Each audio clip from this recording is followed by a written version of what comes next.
Cris, posso trazer um outro assunto aqui, né? Mudando completamente. Claro. A gente está falando de cenário eleitoral e também do nosso carnaval, claro, belíssimo. Mas trazer mais uma história do caso envolvendo Jeffrey Epstein. Aliás, essa semana, todos os dias no nosso site do ICL trazendo reportagem, apuração a respeito disso. Um CPF, gente, foi registrado em nome do Epstein no Brasil com a data de nascimento dele. Então, essa história revelada hoje no nosso site, você pode entrar lá pelo Leandro Demore e Jamil Chad. Arquivos publicados pelo Departamento de Justiça dos Estados Unidos mostram uma lista de documentos que foram encontrados nas residências do Epstein e citam a existência de um CPF brasileiro também. O ICL confirmou a existência desse documento, que ainda consta como válido até hoje. Está aqui na tela para vocês poderem ver também. E em resposta à nossa reportagem, a Receita afirmou que o estrangeiro sem residência no Brasil deve se inscrever no CPF para controle da Receita Federal sem finalidade de identificação civil. Uma reportagem exclusiva do ICL, né? Que é publicada hoje nas primeiras horas da manhã, 5 e pouco da manhã, que depois o G1, as pessoas pegam e não dão crédito. Primeiro quero fazer essa observação. Sim, praticamente copiaram a matéria, né? Reproduziram. Pelo menos aquela velha observação. Matéria revelada informação revelada pelo ICL, confirmada pelo G1, confirmada pelo Jornal Nacional, etc, etc. Que é o que se faz no roteiro da normalidade. Mas não, simplesmente escondem a origem. São dias de trabalho. O Jamil Chad e o Leandro Demore, da nossa equipe, estão ali... debruçados, né? Enfiados no catatal do Epstein, sabe? Para tentar desvendar isso. E, pô, gente, seja mais... mais honesto nesse sentido, de dar o veículo, não é, Cris? É claro. Inclusive, eu vi o comentário que o Jamil Chad fez também, né, no Instagram do ICL, e que ele tem toda a razão. E ele fala, ninguém é dono da notícia. De fato, ninguém é dono. Mas é uma norma, uma espécie de norma tácita, né, entre jornalistas e entre veículos, que quando alguém dá uma informação exclusiva, e dessa importância, né, num veículo, este veículo é mencionado pelos demais que vão atrás da notícia e da mesma informação, vão aprofundá-la e tal, né, mas citam a origem, quem publicou primeiro. Então, de fato, G1, ainda dá tempo de pedir desculpas e dizer a origem da informação. Mas o que eu queria dizer sobre esse aspecto do Epstein, essa informação, de fato, muito relevante, de que ele não só fez um CPF aqui no Brasil, que está válido, inclusive, né, pela reportagem, a Receita Federal não sabe que ele morreu, não foi comunicada,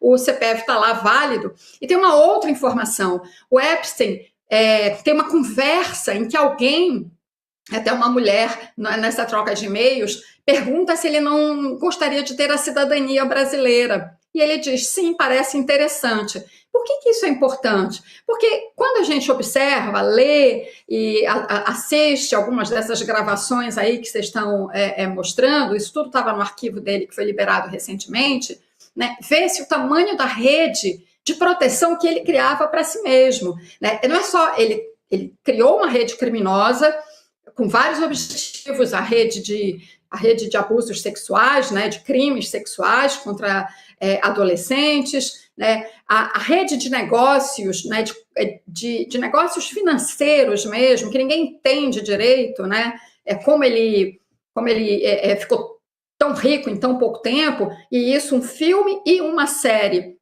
que estão na Netflix explicam isso muito bem. Ele era um vigarista, ele aplicava golpes associado a big bosses de Wall Street, de gente que tinha empresas atuando em Wall Street. Ele queria entrar em Wall Street, ele era um professor de matemática que, num dado momento da vida, se aproxima dessa gente. E tem um depoimento agora não lembro se é na série ou no filme, de um desses vigaristas que foi processado.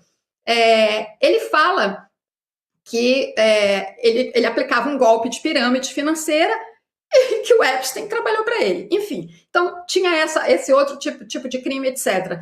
Uma pessoa metida em tantos crimes, o que é que ela precisa? De uma rede de proteção, né? Com muitos contatos em muitos países, né? Quem sabe ter uma cidadania brasileira com documentos aqui no Brasil, né, facilitaria a vida dele em algum momento, né? Um outro dado interessante que eu não quero deixar de registrar aqui. Estou preocupada com o tempo, porque esse assunto é longo, senão a gente fica falando muito tempo, mas um outro dado interessante. A troca de e-mails dele com outras pessoas revela que depois do movimento Me Too nos Estados Unidos, que foi a partir da série de reportagens do The New York Times, que resultou na prisão daquele produtor de Hollywood, o Harvey Weinstein, né, que assediava mulheres, jovens atrizes, etc., a partir desta cobertura, né, que é mais ou menos, eu acho que de 2017, o movimento Me Too, né, ela disse, que foi traduzido aqui no Brasil como ela disse, ganhou uma envergadura no mundo, em vários lugares, e a troca de e-mails dele mostra a preocupação dele com isso, de que talvez em algum momento chegasse nele, né? Daí, então, ele, claro, ter uma rede de proteção, né? Ter vários planos, digamos assim, né? No caso de ser atingido. E, de fato, o caso dele, ele só é preso uma segunda vez em 2019 por causa do movimento Me Too. Por causa do movimento Me Too, um jornal da Flórida resgatou uma ampla reportagem sobre a primeira prisão dele em 2008. O que teria motivado, o que motivou aquela prisão de 2008. E aí, as autoridades americanas, naquele momento, botam o olho novamente nessa figura, que tinha cumprido lá uma prisão de 1 ano e pouco e estava tranquilão, né, achando que não chegava nele. E chegou, né? Então, eu queria colocar nesse contexto todo a importância dessa informação que o Jamil e o Demore revelaram no ICL. Importantíssimo. E esse caso que a gente está falando quase que diariamente aqui no ICL, né, Cris? É uma teia que envolve muita gente e a gente não pode se esquecer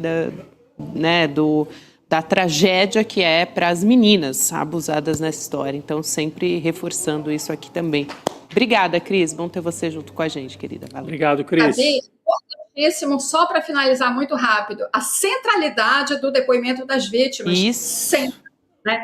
E lembrando aqui que esse sujeito foi preso, morreu ou foi morto na prisão, não se sabe ao certo, não se sabe até hoje ao certo.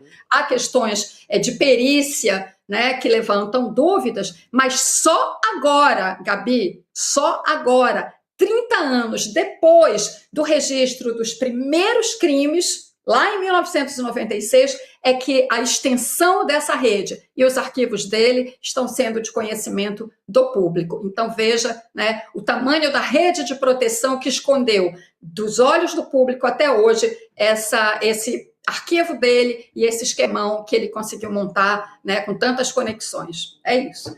Muito Valeu, bom. pessoal. Valeu, Cris. Boa noite, querida. Boa quinta-feira Obrigado. para você.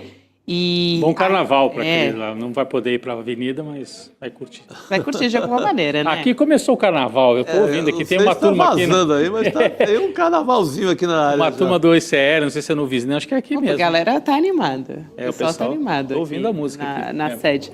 Ó, rapidinho, gente, tem ainda uma notícia aqui sobre a Carla Zambelli, hein?